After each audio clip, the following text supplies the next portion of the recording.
The morning sunlight spilled through the blinds, soft and golden, touching the lace hem of my white engagement dress as it hung near the mirror. Today was supposed to be perfect. I stared at my reflection, brush in hand, lips trembling as I applied a final layer of nude lipstick. My hand shook slightly. "You okay, Irene?" Nina's voice came from behind as she stepped into my room, holding 2 steaming mugs of coffee. "Yeah," I lied quickly. "Just nerves." She tilted her head. "You sure it's just nerves? You've gone quiet again. That usually means you're spiraling." I exhaled. "It's fine, really. I'm just overthinking." "About him?" she asked gently. I nodded. Nina sat beside me, handing me the mug. "Look, you don't have to marry anyone you don't fully trust." "I'm not marrying him today," I replied softly. "Just getting engaged." She smirked. "Same thing in our families." We both knew it was true. Larry and I had been together for 4 years. High school sweethearts turned grown-up strangers. I loved him, at least. I think I still did. But lately, something had changed. He didn't call as often. He canceled dinners. He got defensive easily. And then there was Helen. "Did he text this morning?" Nina asked. I shook my head. "No. He was supposed to come by early, help with the seating chart." "Well, it's only 9 a.m. Maybe he's caught in traffic." "Maybe," I echoed, though the knot in my chest tightened. My phone buzzed. It was him. "Larry. Hey, won't make it for prep." Something came up. "I'll see you directly at the ceremony." My fingers hovered above the screen. I typed everything okay, but deleted it before sending, then typed again. "Me? Okay. Just don't be too late." I put the phone face down on the vanity. "Everything okay?" Nina asked. "He's not coming until the ceremony." She frowned. "Seriously?" Said something came up. I looked down at my lap. My hands were clenched. "Want me to kill him?" She joked, trying to lighten the mood. I gave her a tiny laugh. "Not yet." The rest of the morning passed in a blur of floral arrangements, relatives' voices, and makeup brushes. Everyone said I looked beautiful. My mother hovered like a queen bee, checking every detail. "Are those rose petals too pink?" she whispered to a decorator. "Mama." I interrupted. "They're fine." She turned sharply. "This is your engagement, Irene. We want perfection, don't we?" "I just want him to show up." I muttered. "What was that?" "Nothing," I said. She studied me for a second, then smiled tightly. "He's a good boy. Good family. Don't let your mood ruin the photos." I blinked. Nina caught my arm as we stepped outside. "Want me to push her into the chocolate fountain later?" Tempting. The venue was set, white chairs arranged in semicircles, soft golden drapes hanging from the ceiling, strings of jasmine floating in the air. It should have felt magical, but I felt like a fraud in a fairy tale. I went back to the bride's room to breathe. The silence was a relief. Then I heard it. Low voices just outside the door. Helen tried again. Someone whispered. My ears perked up. "No way." "When?" "This morning." Larry rushed to the hospital. A beat of silence. "Poor girl. She's always been a bit unstable." Helen. Of course. The girl who always needed Larry. The girl he once called just a friend. The girl who confessed she loved him while we were still together. And he didn't tell me until I found her messages. My heart dropped. I opened the door and stepped into the hallway. Nina followed, sensing something was wrong. "What happened?" I asked sharply. One of my cousins, lips twitching with guilt, looked at me. "You weren't supposed to hear that." I did. "Now tell me the rest." "He's at the hospital," she said softly. "With Helen." My legs turned to rubber. "He left to be with her." I whispered. No one answered. I turned to Nina. "Call him," I said. She pulled out her phone and dialed. I watched her face drop as it rang. And rang. No answer. "I'll try him," I said quickly, pulling out my own phone. Voicemail. I tried again. Still nothing. The 4th time I got a message. "Larry. Can't talk now. Just wait for me. Just wait for me." Nina stared at my screen. He's really doing this. I could barely breathe. The music outside had started. Guests were gathering, and I was still alone. My mother burst in. "What are you still doing here? We're starting in 5. "He's not coming," I said. "What?" "He's with her. At the hospital." She blinked. "You must be mistaken. This is your engagement." I heard them. "He left." Her face turned pale. You can't tell anyone. We'll stall. Say you're fixing your hair. We'll keep the guests happy. Are you serious? You want scandal? You want pity? I want honesty. I snapped. She looked away. I stormed out of the room and stood near the garden, away from the crowd. Nina came beside me, breathless. Still no answer. I shook my head. 9 times. 10's a charm. I hit dial again. Still nothing. The 11th. The 12th. The 13th. Guests were whispering now. Cameras ready. Music looping awkwardly. Try again, Nina said softly. I nodded. 17th. 18th. 19. 21. On the 22nd call, he answered. Irene? His voice sounded annoyed. Larry. I breathed. Where are you? I told you. I'm at the hospital. With her? She tried to end her life, Irene. What did you expect me to do? I expected you to show up on the day you promised to spend your life with me. He sighed. You always make everything about you. I'm standing in front of 150 people alone. He was silent for a second. She needed me. And I didn't? My voice cracked. You're strong. She's not. Just try to be understanding for once. Understanding. The word rang in my ears like a slap. Do you even love me? I asked quietly. More silence. I'll call you later, he said and hung up. I stared at my phone. He hung up. He chose her.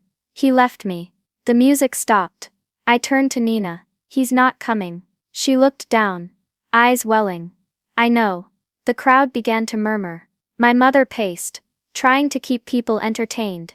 I walked back into the bridal room, shut the door, locked it, and screamed. The knock at the door was soft. Then again. Irene? Nina's voice barely above a whisper. Can I come in? I didn't answer. My fingers gripped the edge of the vanity so hard my knuckles turned white. My phone sat beside me, blank, silent. He hadn't texted, hadn't called. Nothing. Irene, she tried again. Please. Just open the door. You can't stay in there forever. I stood up slowly and unlocked the door. She slipped in and locked it behind her, like we were hiding from the world. Your mom's panicking, she said. Good. She wants to send someone out to announce a delay. Delay what?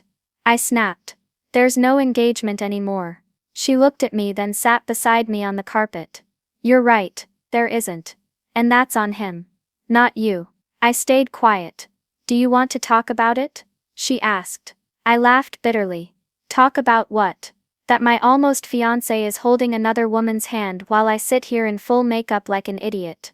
You're not an idiot. I met her eyes. Then why do I feel like one? She didn't answer. Just squeezed my hand. I can't believe she did this. I said softly. On today of all days. Helen? Nina asked. Yeah. I always knew she wasn't just a friend. She's always been a storm. Nina muttered. She messaged him once. Told him she loved him. You remember? I remember. And he said she was just confused. That she didn't mean it. That I was overreacting. Because you caught her sending selfies to him at midnight? I nodded. He made you apologize to her. Irene. My throat tightened. I wanted to believe he loved me. I thought if I didn't question him, if I just trusted harder, it would all work out. Trust isn't about closing your eyes, she whispered. It's about opening them and still feeling safe. I never felt safe. I admitted. I just told myself I did. The hallway outside was growing louder. Voices rising. Footsteps pacing. People are starting to leave. Nina said. Good. I said again. A knock rattled the door. This time it was harder. Louder. Irene? Open this door right now. My mother hissed from the other side. We need to save face. Come out and say something. No. I replied. We'll say it was rescheduled. That there was a last-minute emergency. Just smile and wave. I'm not smiling. I said. And I'm not saving your reputation. This isn't about my reputation. It's about our family. No. It's always been about your reputation. You cared more about flowers being perfect than how Larry treated me. There was silence. Then her voice softened. Do you want to throw away everything? One mistake and you'll destroy your entire future? One mistake, I whispered. Rage rising in my throat. He abandoned me on the most important day of my life. We can still fix it, she begged. I turned away. Leave. Nina walked over and opened the door. I said leave. I shouted. My mom stepped back, stunned. I'll handle this, Nina said firmly, then shut the door again. My chest heaved. I felt like glass cracking from all sides. I hate her, I said suddenly. I hate Helen. It's okay to say that. She's always been around. Always needing him. Crying. Messaging him. Guilt-tripping him. She used her pain like a leash, Nina said. And he wore it like a medal. I wiped my cheeks. Why couldn't he just choose me? He did. Once, she said. But not when it mattered. I sat down again. My eyes caught the bouquet on the table. White roses. My favorite. I stood up, picked it up, and threw it against the wall. Petals exploded across the floor. Nina didn't flinch. You think he'll come back? I asked suddenly. Maybe. Do I take him back? She met my eyes. Do you want to? I paused. No. Then there's your answer. Another knock at the door. This time soft. Tentative. It wasn't my mother. It was my Aunt Rachel. Irene? She said gently. Sweetheart. Can I come in? I looked at Nina. She nodded. Rachel stepped in. Her eyes welled up when she saw me in the torn-up room, surrounded by rose petals. Oh darling. She whispered and hugged me tight. And I broke. I sobbed into her shoulder like I was 5 years old again. Scraped knees and broken toys. I don't know how to breathe. I gasped. You are, she said. One breath at a time. He left me. I know. He left me. She didn't tell me to calm down. She didn't tell me to forgive him. She just let me cry. And I needed that. After a while she helped me out of the gown and into something simple. A beige curtie. Comfortable. Real. Come with me, she said. To the guests? No. To the back garden. It's empty. Nina followed too. The three of us walked barefoot to the backyard of the venue. No lights. No photographers. Just silence and moonlight. Rachel sat me down on a bench. I want to tell you something, she said. I looked up. 25 years ago I was engaged too. The man I was supposed to marry ran away with my best friend. I stared at her. My mother told me to hush it up. To marry someone else fast. To hide the shame. But I didn't. What did you do? I left the country. Lived with my cousin. Taught art in a small school. Did you ever forgive them? I asked. I forgave myself first, she said. For trusting them. For not seeing it coming. For staying too long. I felt something shift inside me. Do you think I'll ever stop feeling like this? I asked. No, she said honestly. But it'll stop controlling you. I nodded. Nina smiled. Do you want to leave this place? Where? My apartment. Just us girls. We'll order pizza. Watch terrible movies. Burn that damn dress if we want. I laughed. A real one this time. Yes, I said. Let's go. We returned to the bridal suite, grabbed my things and walked out through the back. I didn't look back. Not at the guests. Not at the decorations. Not at the empty stage. I left it all behind. As we walked to the car, my phone buzzed again. It was Larry. Larry, can we talk? I stared at the screen. What does it say?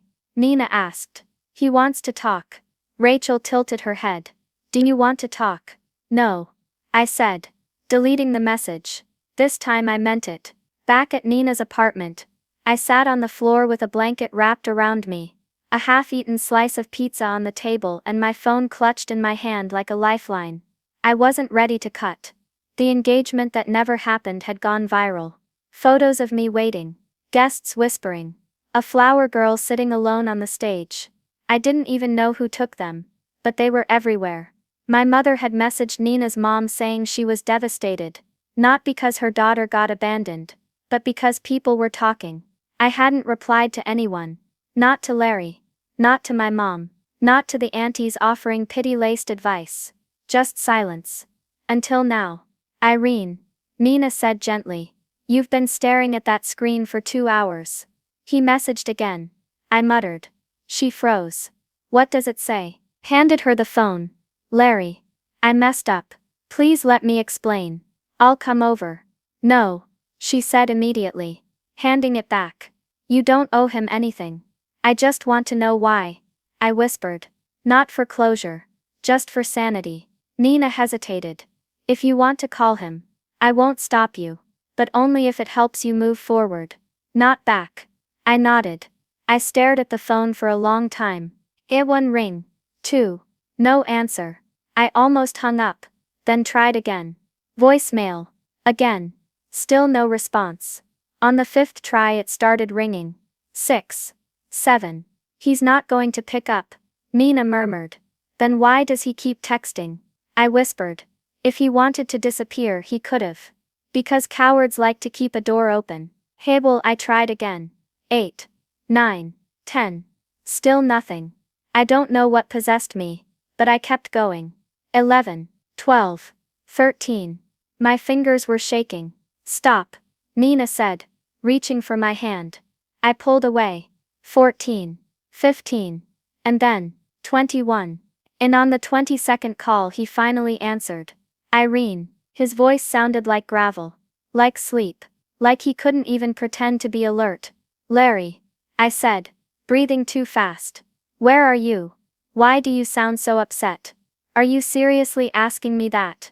He groaned softly. Look. I didn't expect you to blow up my phone like this. You left me. I told you, Helen. She tried something. But you chose to be with her instead of me. On our day. She almost died. And what about me, Larry? Do I need to die for you to care? There was a long silence. Hibble. I'm sorry, he said finally. That's not enough. I whispered. I didn't want to hurt you. But you did. She was alone. She has no one. And I had you. Or at least I thought I did. You do, he said quickly. No, I don't, I replied. Not anymore. Another silence. Irene. Listen. No, I said. You listen. I waited in that hall for hours. I smiled for your mother. I smiled for mine. I told myself you'd come. And you didn't. You left me humiliated in front of everyone I know. I didn't know what else to do. You chose her. Not just once. Over and over. Every time she cried. You ran. Every time I cried. You called me dramatic. I didn't mean to. But you did. You meant every choice you made. You just didn't think I'd walk away. He exhaled. Are you saying this is over? I closed my eyes. I didn't speak. Because the silence would say what I couldn't. Irene. He said. Softer now. Please. Just let me talk to you in person. Why? Because I need you. No. I said finally. You don't. You just don't want to lose me. There's a difference. He paused. I still love you. I wanted to scream. Cry. Believe him. But I couldn't. Then you should have been there. Click. I ended the call. And this time I didn't cry. I sat there breathing hard. I'm proud of you. Nina whispered. I feel numb. That's still better than being broken. I'm tired. I said. Tired of loving people who only love me when it's convenient. Nina hugged me from the side. Then stop. Love you first. My phone buzzed again. I didn't even look. I need a walk. I said. Alone. I nodded. Nina handed me my hoodie. Call me if you even feel weird for 1 second. I will. I walked outside into the cool night. The air was fresh. Honest. I turned a corner and walked down a quiet lane. A dog barked in the distance. Somewhere wind chimes danced. I reached a park bench and sat down. My fingers hovered over my phone again. No more texts. No more missed calls. Just me. Alone. But for once, that didn't feel scary. It felt honest. After years of lying to myself. About his loyalty. About our future. About the way my gut twisted every time Helen's name came up. I had finally told the truth, not to him. To myself. I loved a man who didn't love me back. I whispered into the air. And that's not my fault. My voice trembled, but I said it again. That's not my fault. A tear slipped down my cheek. I let it. A group of teenagers walked by, laughing, unaware of the storm behind my eyes. That's the thing about heartbreak. The world doesn't pause for your pain. It just keeps spinning. And you either hold on, or you let go. I stood up and began walking again. Every step felt a little lighter. When I reached the gate to Nina's building, I saw someone standing there, a woman, maybe late 20s, hair messy, eyes red. She was holding flowers. I almost walked past, until I saw the note. It said, "Forgive me," and her fingers were shaking. Our eyes met. Neither of us spoke. She wasn't Helen, just someone else in pain, but in that moment I realized, I wasn't alone. We're all just trying to survive something. I walked past her, entered the elevator, and went upstairs. Nina opened the door before I knocked. "You okay?" she asked. "I will be." I walked past her, sat down, and picked up my phone. I didn't text Larry. I didn't block him either. I just deleted the chat, erased the photos, archived the memories. Not because I wanted to forget, but because I was finally ready to stop needing closure from people who never gave me commitment. The 20-second call told me everything I needed to know. Now it was time to stop waiting for someone else's apology, and give myself peace instead. The bridal suite felt colder now. The walls, once dressed in soft pink and white, seemed to close in on me. I sat on the edge of the bed, my fingers tracing the frayed edges of the red scarf Nina had brought me earlier, a small symbol that felt heavier than any diamond ring. The phone buzzed on the dresser. A message from Mom. "Mom, why won't you answer? People are talking. We need to fix this." I stared at the screen, heart twisting. I typed, then deleted. No. I wasn't ready to fix anything. Nina knocked softly and entered, carrying 2 cups of tea. "Mom called?" she asked, sitting beside me. "Twice," she sighed, handing me a cup. "What'd you say?" "Nothing. You should talk to her." "I don't want to." Nina's eyes softened. "I get it, but ignoring her won't change things." "I feel like she's blaming me," I whispered, "like I'm the one who made him leave." "She's scared," Nina said, "but that doesn't mean she's right." The room fell silent. I took a sip of tea and let it warm my hands. Suddenly the door opened. Mom stood there, arms crossed. "Irene," she said sharply, "you need to get up. People are waiting for you." "I'm not going out there." "You don't get to hide." "I'm not hiding. I'm healing." Mom's eyes narrowed. "Healing doesn't mean throwing away your future." "I'm not throwing anything away. I'm reclaiming my dignity." She laughed bitterly. "You think your dignity matters when the whole family's reputation is on the line." My jaw tightened. Reputation doesn't mean a damn thing if I'm broken inside. Mom stepped closer, voice lowering. "You're being selfish. Larry is a good boy. This is just a misunderstanding." I shook my head. "No, Mom. This is years of neglect, lies, and excuses." She glared. "You're being dramatic." I stood up. "I'm done pretending." Tears welled up, but I blinked them away. "I won't stand for this anymore." Mom's face hardened. "Then maybe you're the one with the problem." With that, she left the room, slamming the door behind her. Nina reached out and hugged me tightly. "Don't let her words define you," she whispered. I nodded, feeling both weak and strong at the same time. Hours later, I found myself alone, scrolling through old messages. One from Larry: "You're too sensitive. Helen needs me." Another: "Stop accusing me. I'm loyal." I laughed bitterly. Loyalty. I remembered the nights I cried alone while he was out helping Helen. I wasn't crazy. I wasn't imagining things. I had been gaslit. Nina's words echoed in my mind. "You were never the problem." I looked up and dialed her number. "Hey," she answered. "I'm coming over," I said. "I need you." Minutes later, she was at the door. We sat in her living room, surrounded by half-finished mugs of coffee and scattered tissues. I kept every message. I confessed. "Want to read them again?" "No, I want to burn them." Nina smiled. "Good." Together we tore the papers, watching memories turn to ash. I felt a weight lifting. "Thank you," I whispered. "For what?" "For helping me see I wasn't alone." Nina squeezed my hand. "You never were." Later we talked about the future. "I don't know if I can trust again," I admitted. "That's okay," she said. "Take time. Heal.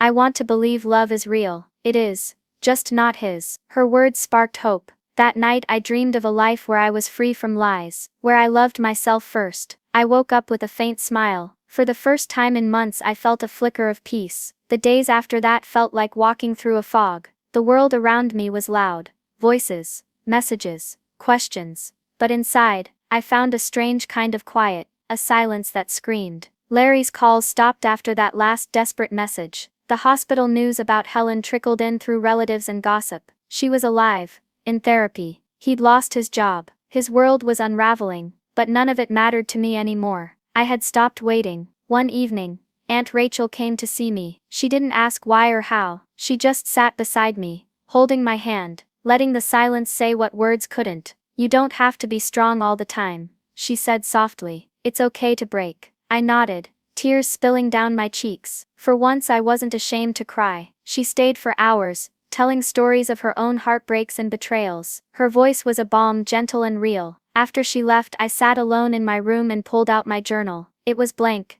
except for a date scribbled at the top. I wrote, "Today I choose me." That simple sentence felt like a revolution. The next day, I did something I hadn't dared to before. I took my engagement dress, the one Larry never touched, and folded it carefully. Then I carried it outside to the garden. With trembling hands I lit a match. The flames danced, swallowing silk and lace. As the dress burned, I whispered goodbye to the future I thought I wanted. I was scared but also relieved. I was beginning to own my story. Nina called that afternoon. "Are you okay?" she asked. "I'm alive," I said. "We're having a girls' night, come over." I hesitated. "Pizza, wine, bad movies." I laughed. "Okay." At Nina's apartment, surrounded by laughter and light-hearted jokes, I felt pieces of myself return. For the first time in months I smiled without forcing it. Jacob was there too, quiet, kind, watching the room with warm eyes. He sat next to me. "You're not what I expected," he said softly. "What did you expect?"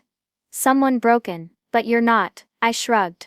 "I'm trying." He nodded. "Good enough." We talked late into the night, about everything and nothing. For once I wasn't alone. I went home feeling lighter. That night I slept peacefully. Because for the first time healing wasn't just a word, it was real. "Nina, I don't think I can do this," I muttered, staring at my reflection. She was standing in my bedroom doorway, arms crossed but eyes soft. "It's just a party," she said. "Nothing fancy, just friends and family, no pressure." I shook my head.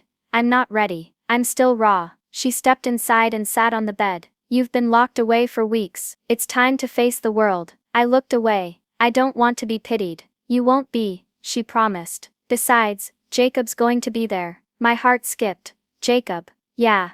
He asked about you." "I don't even know him." "You will." The next evening, I found myself standing outside the small house where the party was. The lights spilled through the windows like warm honey. Music and laughter floated into the street. I wanted to turn back, but Nina squeezed my hand. "Let's go." Inside, the atmosphere was casual. People were talking, drinking, smiling. Not a photographer in sight. Jacob was near the kitchen, pouring a drink. Our eyes met, and he smiled. "Glad you came," he said. "Me too." We talked about music, movies, dreams. Not about Larry, Helen, or pain. His calm presence was soothing. At one point he asked, "What's the hardest thing you've learned lately?" I thought for a moment. That love isn't about fighting for someone else's attention. It's about fighting for your own peace. He nodded. "I get that." For hours the world felt lighter. I laughed more than I had in months. When the party ended, Jacob walked me to the door. "Do you want to hang out again?" he asked. I smiled. "I think I do." That night I slept soundly, dreaming not of betrayal but of hope. I was curled up on Nina's couch when the doorbell rang. My heart jumped. "Irene, you expecting someone?" Nina asked. "No," I said cautiously. She opened the door. Larry stood there looking tired and worn. His eyes met mine. "Irene," he said softly. "Can we talk?" I felt 1,000 emotions swirl inside me. "Come in," I said quietly. He stepped inside, his gaze avoiding mine. "I'm sorry," he began. "For everything. For leaving you alone that day. For hurting you." I swallowed hard. "Why now?" "Because Helen tried to hurt herself again," he said. "And I lost everything. My job. My family's trust." "Did you ever think about what you lost?" He looked at me. "Every day." I shook my head. "I wanted to believe you loved me." "I did, but I was scared. I didn't know how to handle her, or you." "Fear isn't an excuse." He nodded. "I know. I don't want you back," I said firmly. "I want closure." He took a deep breath. "I'm sorry for breaking your trust. I forgive you," I said softly. "Not for you, but for me." He looked surprised. "It's time for both of us to move on." Larry stood up. "Thank you, Irene." He left quietly. I closed the door and exhaled deeply. For the first time I felt free. It was a quiet afternoon when Jacob called. "Hey, want to meet at my aunt's place? Small gathering." I hesitated but said yes. When I arrived, the air was filled with soft music and laughter. Jacob greeted me with a warm smile. We sat on the porch, sipping tea. "You look different," he said. Maybe I am. We talked about everything: pain, hope, forgiveness. No grand gestures here, he smiled. Just honesty. I felt safe. For the first time I understood love wasn't chaos. It was calm. It was respect. It was healing. I sat at my desk, pen in hand, writing a letter I knew I'd never send. To Larry, to Helen, to the old me. I forgive you, I wrote. Not for your sake, but for mine. The red scarf wrapped around my neck felt like a shield. That evening, I walked alone along the beach. The waves whispered promises of new beginnings. I smiled softly. I had chosen myself, and that was enough.